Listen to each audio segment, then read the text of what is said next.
I am astrologist Mona Magistus, meaning the great astrologist Mona. If it is divination you seek from me, then I ask you respect my name by learning it wholly, here and now. Divination is about precisely foretelling one's written destiny. Over-embellishing that fate only leads to misconception.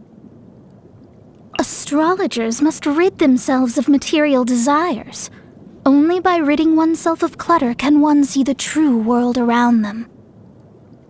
Fate is called as such, for it cannot be changed, nor can it be reversed. It can only but be accepted. With rain this heavy, not only are the stars clouded, so too is my scryglass hazy. Which of the starry skies do these thunderbolts fall from? The pure waters of melted snow are optimal for hydromancy. One need not scry to know today's weather will be good. Your arrival is untimely. The morning star has just waned. Breakfast? No, I've already eaten. Noon is upon us. We should eat. I will have a salad, for simplicity is the way of the astrologer. Nightfall has arrived. I will soon be able to begin my divination. Did I finish writing my astrology column last night?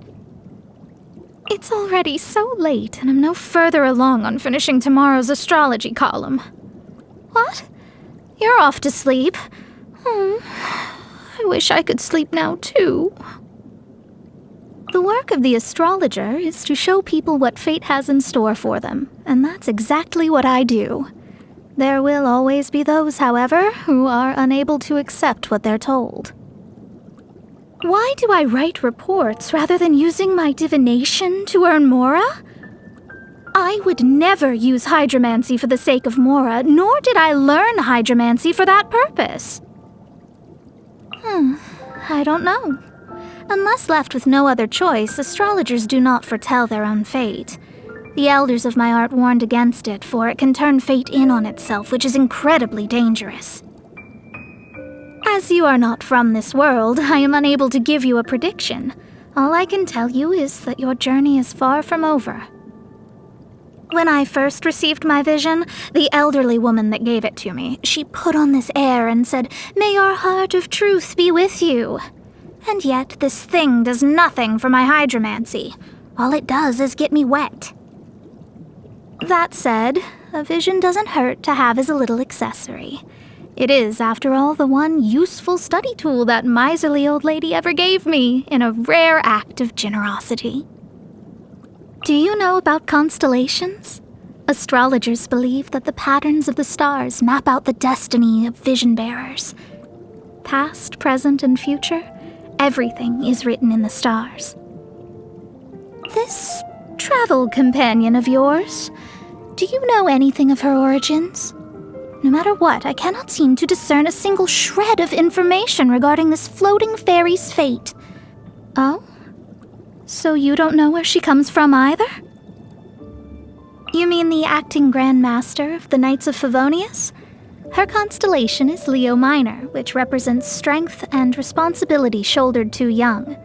Though the lioness has been separated from her pride for a long time, she grows from strength to strength, and the day will come when she is ready to return as its glorious leader. Albedo?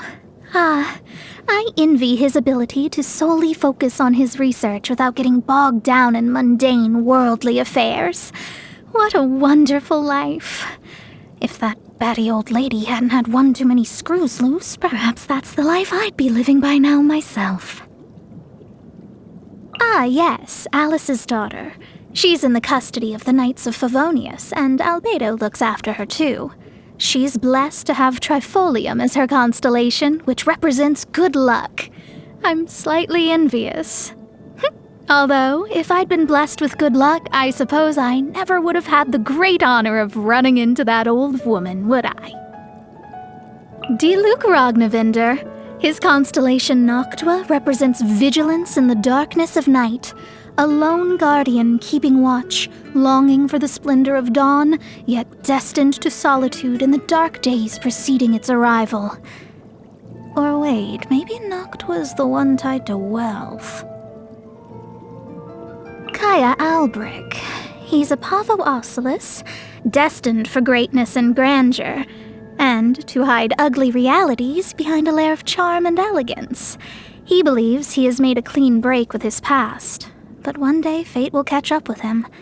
When it does, he will have a major decision to make. A Tempus Fugit. The constellation derives its name from the hourglass and stands for knowledge and time, or rather, the trade-off between them. As each grain of sand falls down, a moment of time, of life even, dies for good. To stop the unrelenting flow of sand, one would have to turn the hourglass on its side. But once the sand comes to rest, it remains motionless forever. Maybe becomes lazy is more accurate than comes to rest in this case. Venti, the bard that sits around doing nothing all day? What's so interesting about him? Sure, I guess I can take a look. That's weird. The scry glass, I can't see a thing. This wind, I can't open my eyes. No, my hat, my clothes, stop. The wind's going to strip all my clothes off. Make it stop, All right, I'll never do this again. You want to chat? For fun? Oh, I don't usually have spare time for such activities, especially when I have so many columns left to write. Then again, since it's you, it might be worth it. A change of pace once in a while isn't such a bad thing. Income. From astrology. You can't use things like Mora to determine the value of astrology. You need to understand, hydromancy is the one and only means of discerning people's true destiny in the whole of Tevat. No matter how much Mora or gems you might have, the value of fate is quite simply incalculable. Perhaps not the smartest question you might have had for me. You want me to explain how astrology works?